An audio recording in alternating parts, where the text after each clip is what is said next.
Hello, Tim from Fair Play Now on the 31st of January 2022, last day of the month. And as I didn't do one for you yesterday, here's an early video today to make up for it a little bit.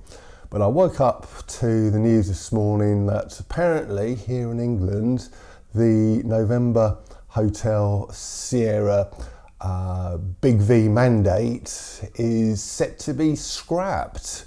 I just saw that, and although we were kind of expecting it, because after all, if they went and scrapped all the passports, etc., why wouldn't they do that? And of course they came out with some sort of fudging excuses, but it looks like that is happening.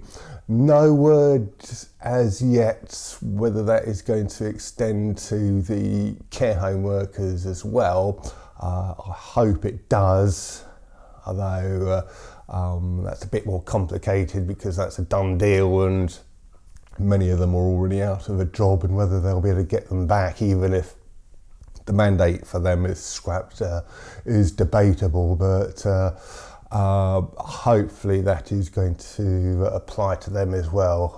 I suppose we'll have to wait and see on that.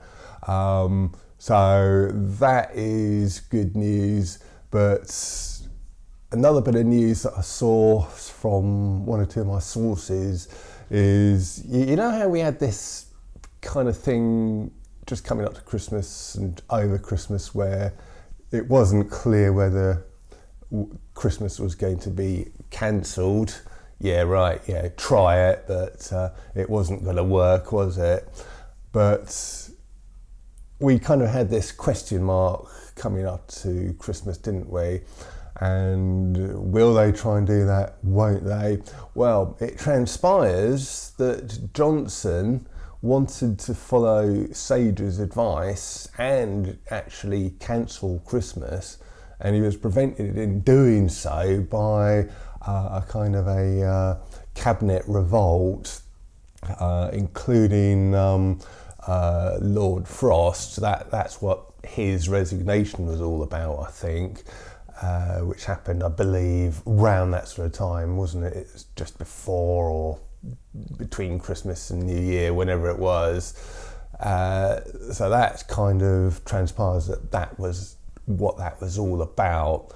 So my kind of hunch, and probably yours as well, is that Johnson didn't want to kind of ease restrictions and allow Christmas, but his hand was forced.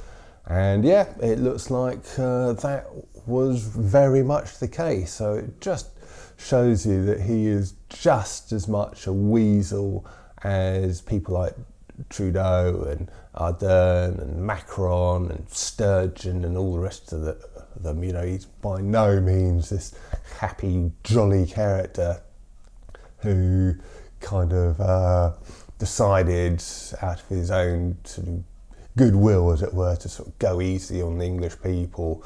And yeah, it's only because of political pressure that he had to sort of do what, well, we all know has actually happened. So I don't know, I would like to dearly see the back of that bloke, but it just then begs the question, who do you get instead? I certainly wouldn't want anyone with any kind of links to the WEF kind of taking over the Premiership, you know, and when you consider that most of them in the cabinet have got those kind of links, you know, you're only going to be going out of the frying pan into the fire. So but anyway, that's kind of all a bit of conjecture for sort of the future.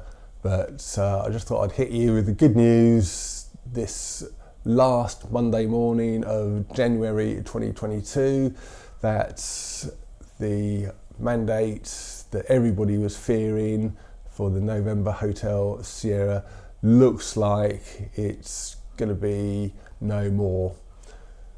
So I'll leave it there. Tim from Fair Play Now, Thanks for watching.